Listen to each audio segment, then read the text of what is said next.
Hi there, I'm Amy Griffiths and I'm one of the journalists in Manx Radio's newsroom, and you're listening to Newscast. Hi, my name's Emma. My partner and I had been trying for a baby for about a year, and we fell pregnant sort of late in 2020, I think it was.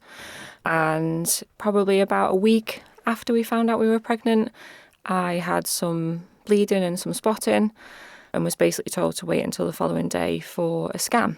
So 11 o'clock the following day, we went up to the early pregnancy unit and had a scan and was told that the baby was probably about 3 or 4 weeks, which in my mind I knew couldn't have been right. I knew I was around 7 weeks, but that everything looked okay. They wouldn't expect to see a heartbeat at that kind of gestation. So that we should go home, take a bit of rest and see how things went from there, really. So that's easier said than done. By Thursday morning, I'd had some heavier bleeding to the point where I'd kind of worked out myself what was happening. Thursday afternoon, phoned to go into the early pregnancy unit on the Friday. Same room, back into the same room where we had the first scan. And it became clear very quickly in that room that things hadn't gone the way that we'd hoped.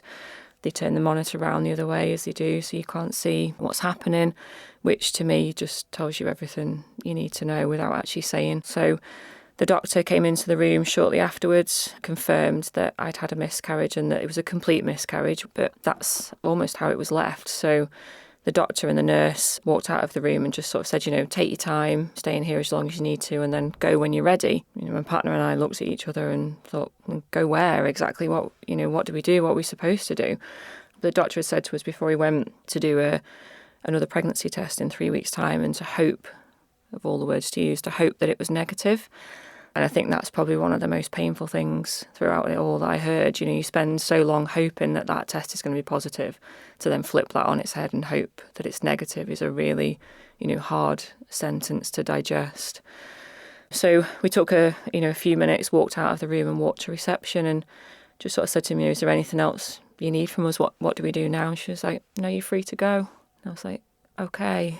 With no follow-up, no leaflets offered, no aftercare, no check on your mental health. And yeah, that was it. We walked in pregnant, essentially, in your head. You're hoping you are still, and walked out, knowing that we'd had that miscarriage and that the baby and all the dreams that we had for that moment in time, that was it. It was gone. And then everything just carries on as normal, only in real life that's not what happens. Because what impact did the loss have on you and your partner? You have in your head, don't you, of what your life's going to look like when that baby arrives. And, yes, okay, it's only a few weeks old, but you're already starting school. You're picturing what's going to happen, 5, 10, 15 years down the line. And for me, it was an instant feeling of needing to be pregnant again, not with another one, but, to sort of wind back time. My other half, he struggled, I would say probably a lot more than I did, which is something that, isn't accepted or, focused on the impact that has on, the other parent. The emotional part of it is really hard to explain. I've experienced grief before, obviously I've lost people, but that feeling of emptiness was really quite something else. And it's forgotten quite quickly for everybody around you. Whereas for me, it was a daily struggle. What impact did your miscarriage then have on your successful pregnancy? Because you now have a beautiful daughter, and did the miscarriage impact that in any way? Yeah, it has. I somehow managed to tell myself that if I didn't get too attached to her, didn't bond with her, if anything was to go wrong, it would be okay, which is just... Hormones do funny things to you, don't they? It's a little bit of lunacy because, very clearly that's not going to be the case, and it never was. But it made my second pregnancy, I wouldn't say it was enjoyable. I worried naturally, as, many women do, probably every woman, for the first sort of 12 or 14 weeks. I expected that to stop once I got past, what they quite clearly call like the danger zone. But that didn't happen for me. That went on right the way until I went into labour. So yeah, it wasn't the most enjoyable. It does impact, and I think that would put me off having a second. So I think my daughter will be an only child purely for that reason. I don't think I could go through that again. Just because you're pregnant again doesn't take away, the pain of losing the first one. So let's move on then to the introduction of the baby loss certificate. So how did you react when you heard that news? There was a few tears, shall we say. I might get emotional now, actually. When I left the early pregnancy unit, that was probably the hardest thing that I've ever had to come to terms with. And to walk out of there feeling like our baby didn't exist, which is how it felt and how it's felt ever since, that there's no acknowledgement that that baby was there.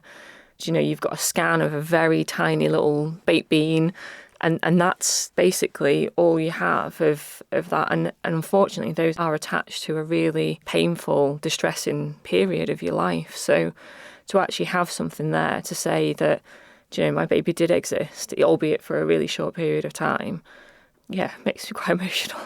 Jess, Sherry, it wasn't a planned pregnancy. So I have got 2 children. My little girl was just turned 6 at the time. My little boy was 1.5.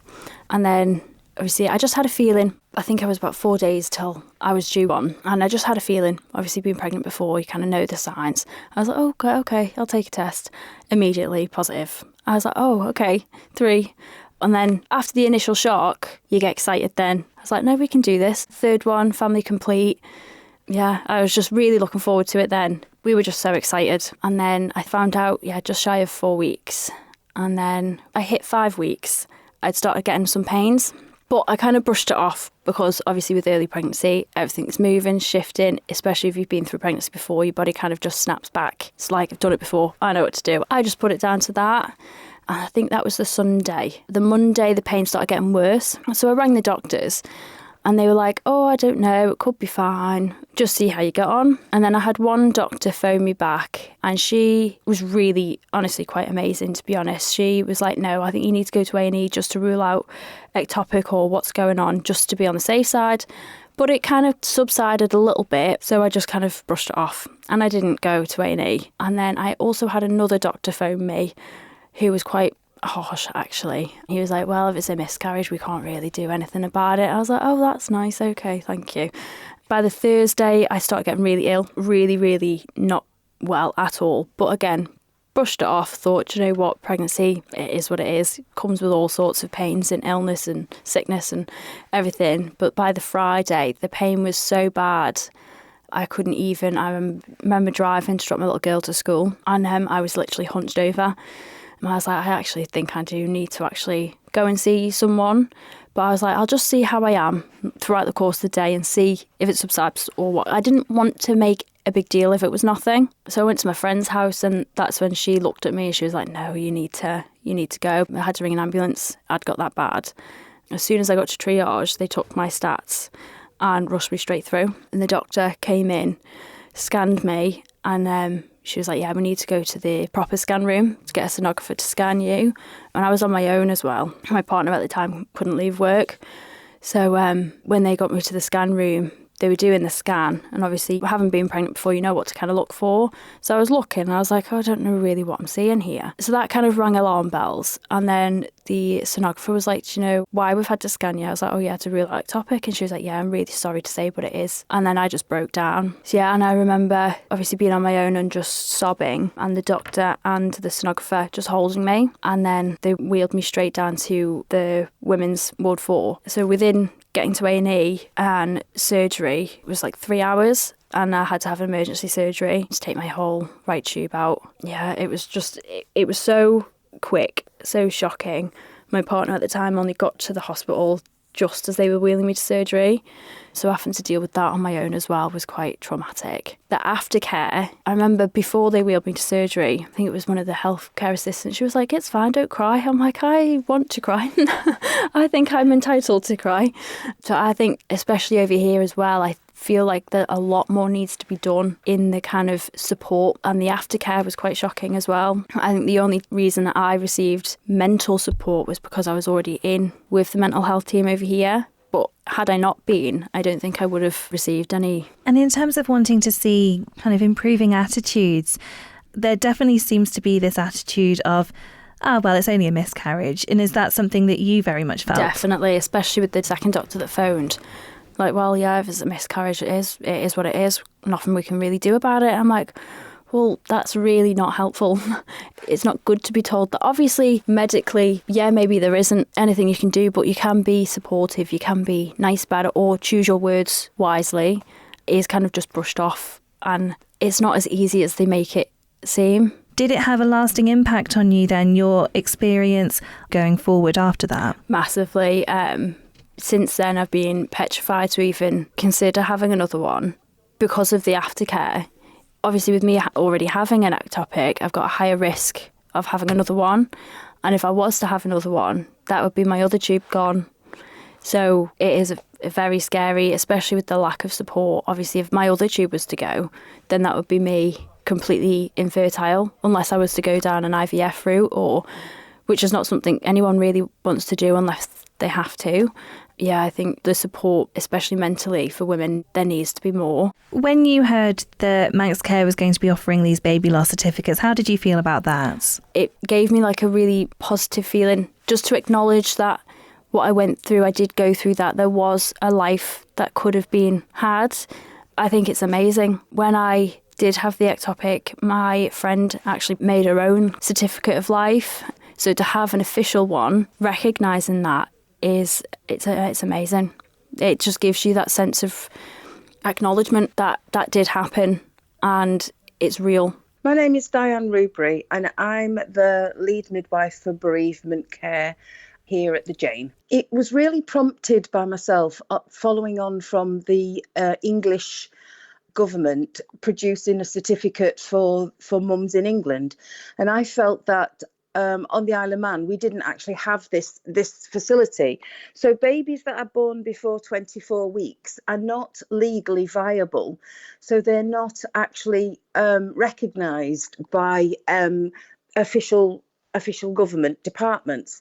So they don't actually have to be registered as a birth. So my thoughts around it were that actually if England and Scotland are actually doing officially recognising babies that are born before 24 weeks, then I think it's right and correct that ladies on the Isle of Man or families on the Isle of Man get the same status, really. So my first port of call, I felt, was to go to the birth registry to find out if this would be a feasible thing to do. So the certificates themselves are official, but they're not legal documents because obviously babies before 24 weeks aren't recognised. So I needed to discuss with the registrar about how I would go about producing the certificates to make them an official document. And what is it about it being an official document you think that's so important for people who are in this situation? I think any baby that's been born and hasn't survived basically needs to be recognised as a pregnancy that a mum has had, because for some parents, as soon as they are confirmed as pregnant, they are parents, and to lose a baby at any stage in a pregnancy is devastating. But to then find that if your baby's born before 24 weeks, it's not officially, you can't officially register it, it must be devastating for them. And I think to have some reassuring way of actually having an official document that says my baby existed, it was born, then that must be a comfort to them.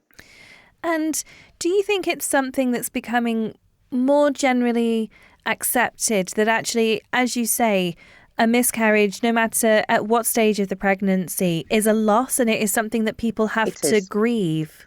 Yes, definitely. The statistics are about 1 in 4 pregnancies end in miscarriage.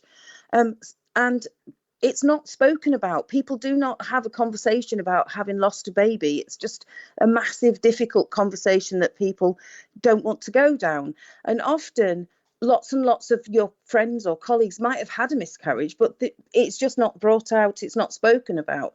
And I think recently, in the last few years, with Baby Loss Week, things are changing. And I think that's a really important message to get across, that it is starting to become more in the conversation about baby loss. So who can apply for these baby loss certificates and how do they do it? So anybody can actually apply for a baby loss certificate if they've lost a baby before 24 weeks. It can be historic or it can be current. All they have to do is the Isle of Man government will have a link to the page, which they just click on. They fill in the form that is there, and then that will generate a request, which will go to our admin officers, who will then produce a certificate, and it will be signed by the head of midwifery and posted out to them. Thank you for making it to the end of the Manx Radio Newscast. You are obviously someone with exquisite taste. May I politely suggest you might want to subscribe to this and a wide range of Manx Radio podcasts at your favourite podcast provider, so our best bits will magically appear on your smartphone. Thank you.